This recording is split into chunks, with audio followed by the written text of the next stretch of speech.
കേരളത്തിലെ അതിപുരാതനവും പ്രശസ്തവുമായ നാഗരാജാവിനുള്ള ക്ഷേത്രമാണ് മണ്ണാറശാല ശ്രീ നാഗരാജേശ്വര ക്ഷേത്രം. ഈ ക്ഷേത്രം സ്ഥിതി ചെയ്യുന്നത് ആലപ്പുഴ ജില്ലയിലാണ്.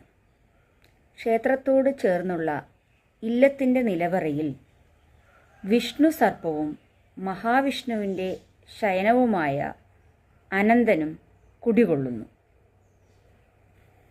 ക്ഷേത്രത്തിലെ പ്രധാന പൂജകൾ ചെയ്യുന്നത് ഇല്ലത്തിലുള്ള തലമുതിർന്ന സ്ത്രീയാണ്.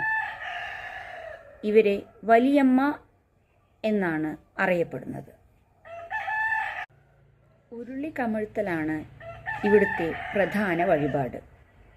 കുട്ടികളില്ലാത്ത ദമ്പതിമാർക്ക് ഈ വഴിപാട് ചെയ്താൽ സന്താന സൗഭാഗ്യം ലഭിക്കുമെന്നാണ് വിശ്വാസം. ഈ ക്ഷേത്രത്തിലെ പ്രധാന ഉത്സവമാണ് ആയില്യം പൂജ.